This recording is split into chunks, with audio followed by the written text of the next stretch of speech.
자, 반갑습니다. 부산과학기술협의회 전임 강사 이유리입니다.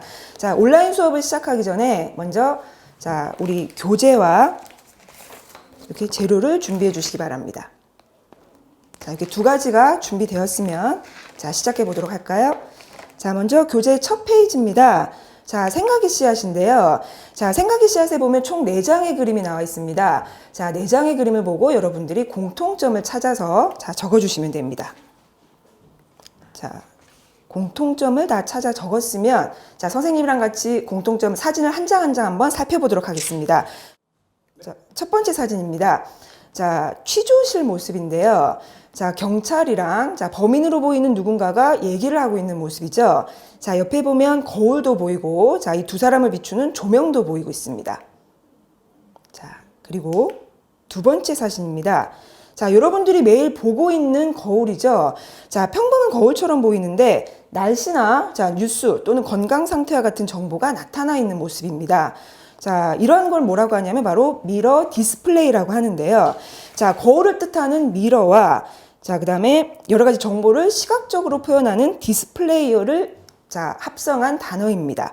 자, 평상시에는 보통의 거울로 보이지만 자, 여러분들이 원할 때에는 원하는 정보를 화면에 띄어서 자, 정보를 제공해 주는 거울인 거죠. 그다음에 세 번째입니다. 자, 두 번째 나왔던 미러 디스플레이가 적용된 자동차의 백미러입니다. 자, 자동차의 뒷면을 보이기도 하고요. 그다음에 여러 가지 정보가 같이 표현되어 있는 사진인 거죠. 그다음에 마지막으로 자, 네 번째 사진입니다. 자, 네 번째는 자, 병원의 치료실인데요. 자, 환자의 모습을 살펴보기 위해서 자, 바깥쪽에서 안을 살펴볼 수 있도록 만들어진 구조입니다. 자, 그러면 이 네 가지 그림의 공통점이 여러분들은 무엇으로 보이나요? 자, 바로 유리와 거울로 이루어져 있다는 것이죠. 자, 이 유리와 거울에 대해서 그러면 지금부터 자세히 살펴보도록 하겠습니다. 자, 먼저 거울입니다. 자, 거울을 보면 지금 개구리가 거울을 살펴보고 있는데요. 자, 어떻게 보이나요? 자, 개구리의 모습은 비쳐 보이지만 거울의 뒷면은 전혀 보이지가 않죠. 자, 그 다음에 두 번째로 유리입니다. 투명하죠. 투명하기 때문에 유리 뒤에 있는 과일의 모습이 비춰져 보이는 걸 볼 수가 있습니다. 자, 그러면 여러분들이 살펴본 거울과 유리의 특징을 교재에 정리를 한번 해보도록 하겠습니다. 자, 교재 2페이지를 한번 펴볼까요? 자, 이 페이지에 보면 거울과 유리의 특징이 나와 있는데 자, 여러분들이 한번 정리를 한번 해보도록 할게요. 자, 첫 번째 거울입니다. 자, 거울은 앞면에 자, 여러분의 모습이 보였었죠. 겨울만에 내 모습이 보이고요. 자, 두 번째, 하지만 뒤에 있는 물체는 보이지가 않습니다. 자, 앞면은 은색, 뒷면은 회색으로 나타나 있고요. 자, 깨지기가 쉽죠. 조심해야 됩니다. 다음은 유리의 특징입니다. 자, 유리는 투명하죠. 자, 투명하기 때문에 뒤에 있는 물체가 보입니다. 자, 그 다음에 유리의 내 모습은 흐리게 보이죠. 자, 거울과 마찬가지로 깨지기 쉽기 때문에 역시 조심해야 됩니다. 자, 지금까지 거울과 유리의 특징에 대해서 살펴보았는데요. 자, 거울과 유리에서는 물체가 다르게 보이게 됩니다. 자, 이러한 이유는 바로 빛의 성질 때문인데요. 그럼 여기서 잠깐 빛의 성질에 대해서 잠깐 알아보도록 하겠습니다. 자, 빛은 직진합니다. 자, 하지만 불투명한 물체를 만나면 자, 튕겨 나오게 되는데 이러한 현상을 바로 빛의 반사라고 합니다. 자, 마지막으로 투명한 물체를 만나면 자, 통과를 하지만 경계면에서 꺾이게 되는데요. 이러한 현상을 바로 빛의 굴절이라고 합니다. 자, 그러면 유리를 만난 빛은 어떻게 진행할까요? 자, 유리를 향해 나아가는 빛은 자, 일부는 반사되어 되돌아 나오지만 대부분의 빛은 유리를 통과하게 됩니다. 자, 이러한 현상을 바로 투과라고 하죠. 자, 교재 다시 한번 정리를 해볼까요? 자, 교재를 보면 자, 빛이 직진하다가 물체를 만나면 통과하기도 하고 부딪혀 나오기도 합니다. 자, 이렇게 빛이 물체를 통과하는 것을 바로 투과라고 하죠. 자, 그럼 두 번째 거울입니다. 자, 그럼 거울을 만난 빛은 어떻게 진행할까요? 자, 진행 방향을 알기 위해서는 먼저 거울이 어떻게 만들어졌나부터 알아보도록 하겠습니다. 자, 거울은 자, 유리에 자, 은이나 알루미늄과 같이 얇은 금속막을 코팅하는 실버링 작업을 하게 됩니다. 하지만 실버링 작업을 하게 되면 자, 대부분의 빛은 반사되지만 일부는 투과하게 되는데요. 이렇게 투과되는 빛을 막기 위해서 마지막으로 검정 페인트로 작업을 하게 됩니다. 자, 이렇게 만들어진 거울에 빛을 비추면 자, 반사가 일어나게 되죠. 자, 거울에서는 반사가 어떻게 일어나는지 우리 교재를 보면서 같이 정리해 보도록 하겠습니다. 자, 교재 3페이지를 같이 볼까요? 자, 거울에서처럼 자, 빛이 직진하다가 불투명한 물체를 만나 튕겨 되돌아 나오는 현상을 뭐라고 했었죠? 바로 반사라고 합니다.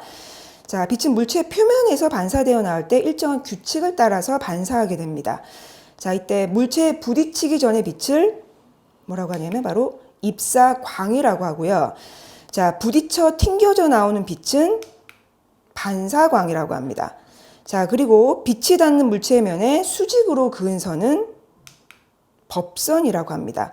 자, 이때 법선과 입사광이 이루는 각은 입사각이라고 하고요.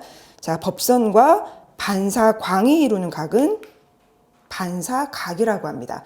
자, 이때 입사각과 반사각은 항상 일정한 규칙을 이루게 되는데요. 자, 이 규칙을 우리 실험을 통해서 알아보도록 하겠습니다.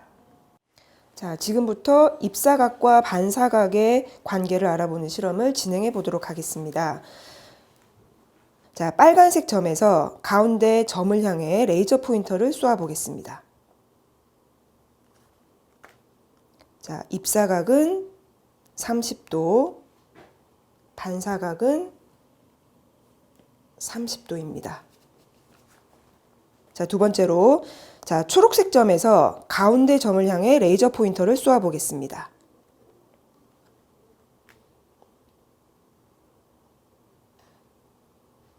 자, 입사각은 50도, 반사각은 50도입니다.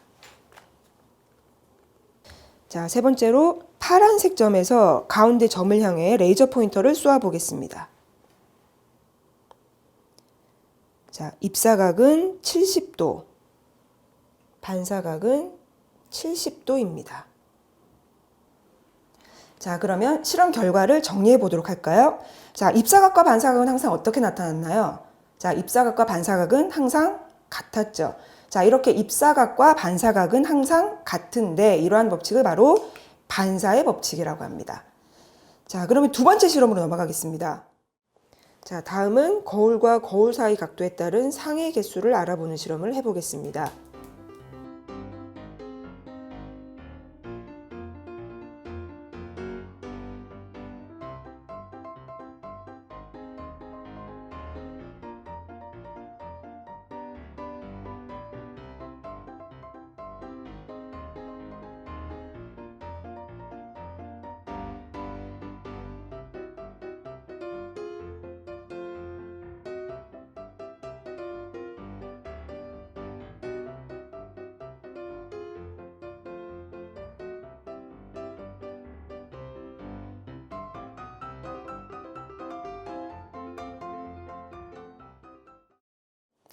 자, 그럼 실험 결과를 정리해 보도록 하겠습니다. 자, 첫 번째, 자, 두 거울 사이의 각도가 30도일 때 상의 개수는 몇 개가 나왔죠?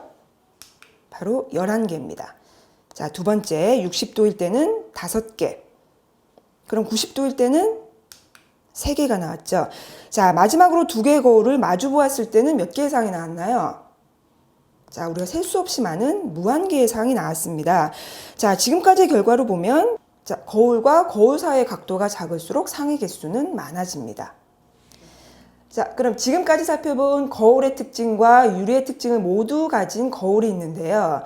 자, 이런 거울을 바로 하프미러라고 합니다. 자, 하프미러는 일반 거울보다 반사가 덜 되도록 얇은 두께로 실버링한 거울을 얘기하는데요. 이 하프 거울에 빛을 보내면 어떻게 될까요? 자, 빛을 보내면 자, 절반은 투과를 하게 됩니다. 바로 유리의 특성을 가지게 된 거죠. 하지만 나머지 절반은 반사하게 되는 거울의 특징을 모두 가지고 있는 거울을 얘기합니다.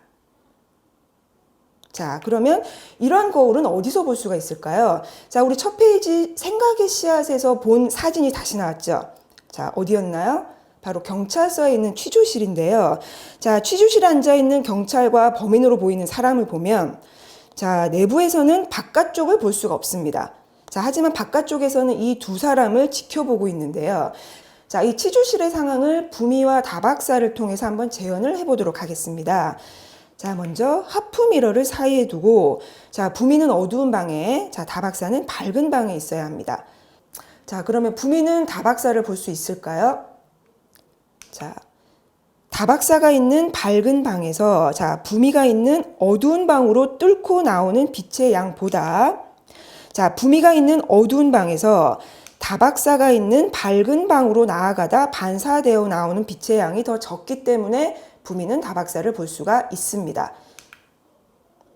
즉, 밝은 방에서 투과되어 나오는 빛의 양 A가 자, 부미가 있는 어두운 방에서 반사되어 나오는 빛의 양 B보다 많기 때문에 부미는 다박사를 볼 수 있게 되는 것이죠. 그럼 반대로 다박사는 부미를 볼 수가 있을까요? 자, 다박사가 있는 밝은 방에서 자, 부미가 있는 어두운 방으로 나아가다가 반사하는 빛의 양보다 자, 부미가 있는 어두운 방에서 다박사가 있는 밝은 방으로 뚫고 들어오는 빛의 양이 더 적기 때문에 다박사는 부미를 볼 수가 없습니다. 즉, 반사되어 나오는 빛의 양 C가 자, 투과되어 나오는 빛의 양 D보다 많기 때문에 다박사는 부미를 볼 수 없게 되는 것이죠. 자, 이렇게 양쪽 방에 들어오는 빛의 양을 숫자로 나타내면 다음과 같습니다. 자, 그럼 우리 상황 속에서는 하프미러가 어디에 사용되고 있을까요? 자, 분식집 앞이죠. 자, 분식집 앞에서 거울처럼 들여다보고 있는 남성이 있습니다. 자, 하지만 안쪽 상황은 어떨까요? 자, 안쪽에 있는 우리 친구들은 바깥쪽에 있는 남성의 모습을 그대로 다 보고 있죠. 자, 두 번째는 선글라스를 낀 남성입니다. 자, 선글라스 낀 남성의 맞은편에 있는 사람이 자, 렌즈를 들여다보면 선글라스를 낀 사람의 눈은 볼 수가 없고 대신에 자신의 모습만 거울처럼 비춰보게 되죠. 자, 하지만 자, 선글라스를 낀 사람은 자, 선글라스를 통과해서 바깥쪽에 있는 남성을 모두 볼 수 있게 됩니다. 자, 그러면 하프미러를 사용해서 무한 거울을 만들어 보도록 하겠습니다. 지금부터 나만의 무한 거울을 만들어 보도록 하겠습니다. 필요한 재료는 일반 거울, 하프미러가 조금 더 두껍습니다. LED바, 접착 테이프가 붙어 있는 에바, 건전지, 절연 테이프가 필요합니다. 먼저 일반 거울에 위에 붙어 있는 접착 비닐을 살짝 뗍니다. 이때 거울이 예리하니 손에 찔리지 않도록 조심하고, 그리고 거울 면이 깨끗하니 가능하면 손에 지문이 묻지 않도록 조심해야 됩니다. 그리고 나서 에바를 가지고 한쪽 이렇게 접착 성분이 있는 쪽만 떼서 사방을 거울 바깥쪽을 선을 붙여서 조심스럽게 이렇게 붙입니다.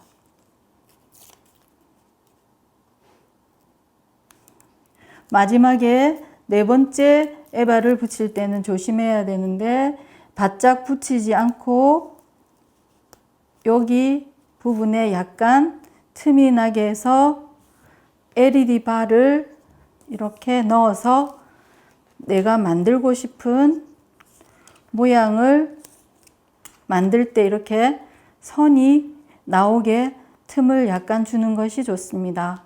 선생님은 무슨 모양을 만들어 볼까요?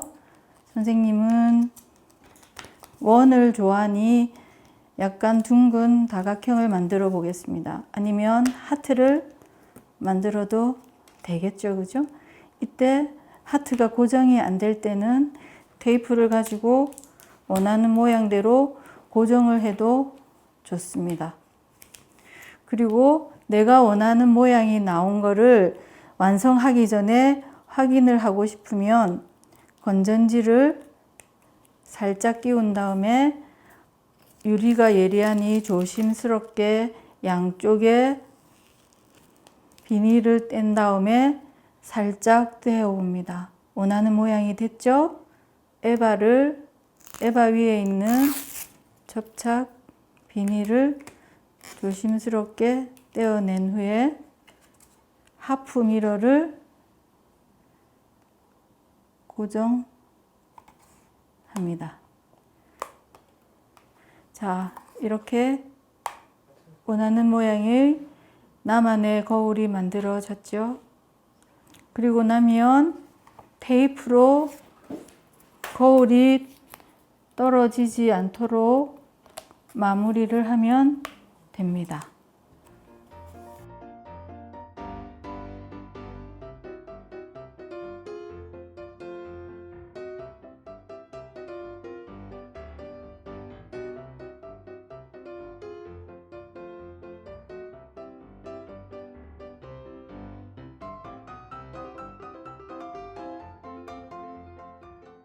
자, 뒷면은 건전지를 고정을 테이프로 단단히 할 때에 뒷면에 이렇게 일직선이 되게 붙이면 스탠드처럼 이렇게 잘 서 있게 됩니다. 나만의 무한 거울이 만들어졌는데 마음에 드나요?